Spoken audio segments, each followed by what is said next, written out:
कार्तिक मास महात्म्य 16वां अध्याय।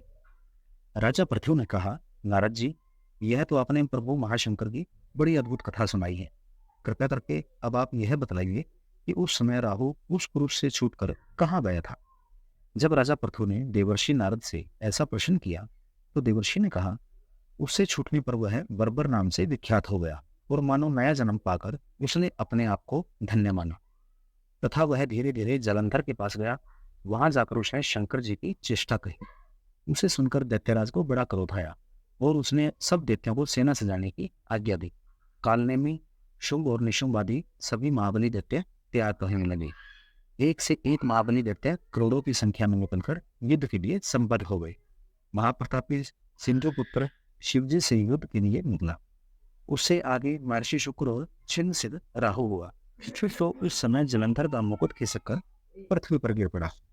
आकाश में मेघ छा गए और बड़े अपशकुन हुए।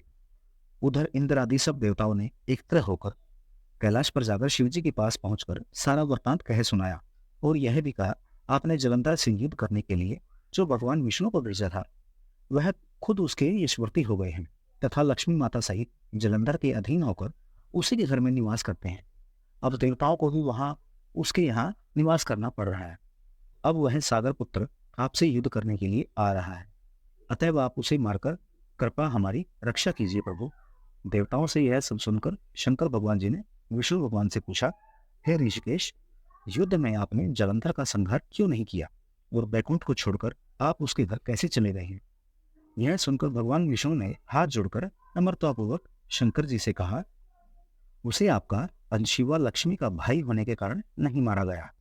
वह बड़ा ही वीर व देवताओं से अजय है। मैं सत्य कहता हूं कि उसे कोई भी नहीं मार सकता। इस पर मैं मुग्ध होकर समय उसके घर रहने लगा हूं और मैंने उसे उसके घर में रहने का वर दे दिया और इसी कारण से मैं वहां रहता हूं। हे सूर्यवर्य विष्णु, आप यह क्या कहते हैं। उस दैत्य जलंधर को मैं अवश्य मारूंगा, इसमें कुछ भी संदेह नहीं है। अब आप सब देवता जलंधर को मेरे द्वारा मारा जानकर ही अपने स्थान को जाइए। जब शंकर जी ने ऐसा कहा तो सब देवता संदेह रहित होकर अपने अपने स्थान को चले गए। ठीक उसी प्रकार पराक्रमी जलंधर अपनी विशाल सेना के साथ कैलाश पर्वत को घेरकर सिंहनाद करने लगा। दैत्यों के नाद और कोलाहल से शिवजी क्रुद्ध हो गए। उन्होंने अपने नंदी आदि गणों को उसके साथ युद्ध करने की आज्ञा दे दी। कैलाश पर्वत के समीप भीषण युद्ध होने लगा। दैत्यों अनेक प्रकार के अस्त्र शस्त्र बरसाने लगे। मेरी मृदंड, शंख और तीरों तक हाथी, घोड़ों और रथों से शब्द पृथ्वी कांपने लगी। युद्ध में कटकर मरे हुए हाथी, घोड़े और पैदलों पर पहाड़ सा लग गया, जिससे कि युद्ध भूमि और भी अगम्य हो गई। दैत्यों के आचार्य श्री शुक्राचार्य जी ने मृत संजीवनी विद्या से सब दैत्यों को जलाने लगे। यह देखकर शिवजी ने व्याकुल हो गए और उनके पास जाकर सारा वृत्तांत कह सुनाया।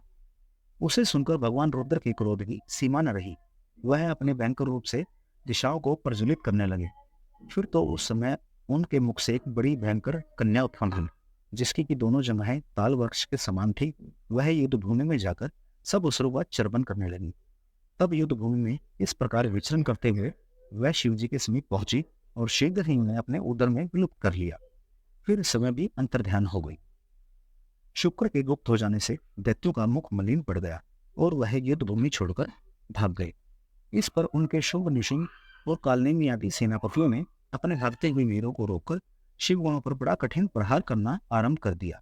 और ऐसा ही शिवजी के नंदी आदि वीरगणों ने भी, जिनमें गणेश और स्वामी कार्तिक भी थे, अपने गणों को रोक रोक कर दैत्यों से भीषण युद्ध करना आरंभ कर दिया।